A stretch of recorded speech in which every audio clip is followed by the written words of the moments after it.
In this first example, we're going to talk about embedding your CSS style sheets. When we take a look at this sample web page, this is a one-page web quest that has multiple paragraphs, multiple headers in this type of layout. And when we take a look at the code, and what our code tells us is that all the CSS for this HTML page is embedded right here inside the style tag. Now, the nice thing about embedding your HTML style sheets is that anything that you create on this page will automatically inherit the characteristics defined inside your CSS. So for example, when we take a look at the body section, notice that the font family is Arial, Helvetica, Sans Serif. Any new text that is added to this one page will automatically inherit those characteristics. Now again, we're only talking about this one particular page. That's what embedded style sheets do. It only affects that page. So let's say that if this were a 10-page website, these styles only affect this one page out of all those 10. Now let's go ahead and scroll down. And you'll notice here that we also have header elements that are coded. So all the header 1 elements within inside this HTML page will have a font size and a text shadow with these characteristics. The same thing with the header 2s. So anytime we create these new elements, they automatically inherit those characteristics. And that also goes with our paragraphs. Any new paragraph that is created will automatically inherit this font size and this font weight. Why? Because this page has an embedded CSS style, and it only affects this particular page. So how would we do that? Well, let's go and go to a blank page. So here we have this HTML page that has no coding, no styles associated with it. Let's jump into our code section. So what I'm going to do is I'm going to use the split screen so we can code on the left and you can see the results on the right. So whenever you're going to embed a style sheet, what you want to do is you want to locate the head section on your web page. This is the area that you're going to put in your styles, where you're going to embed your cascading style sheet. So let's go ahead and add the container tags that we need to hold our CSS, and that is the style tag.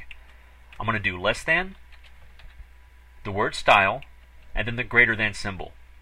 And you'll notice right here in Dreamweaver that all my code is pink. This indicates that this tag or this container is not closed.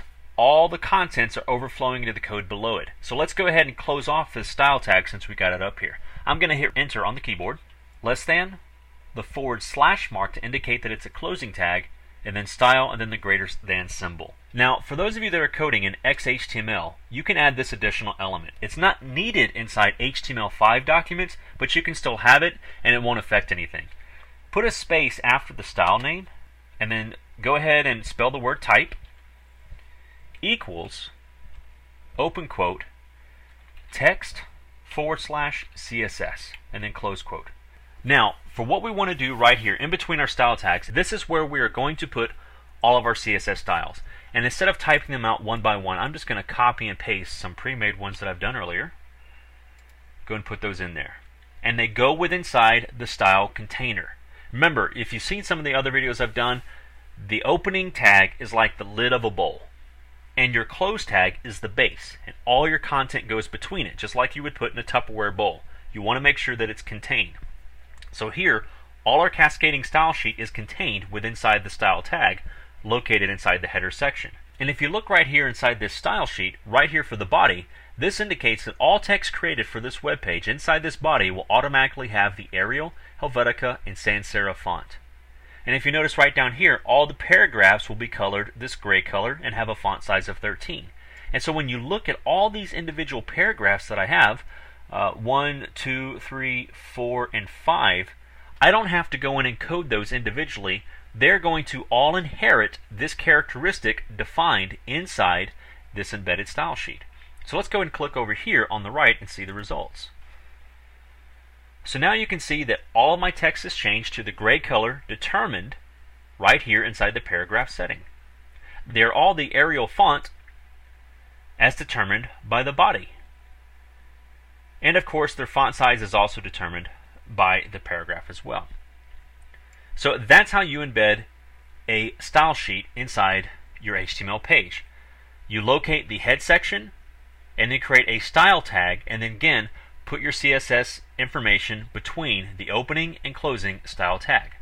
And that's the embedded style sheet.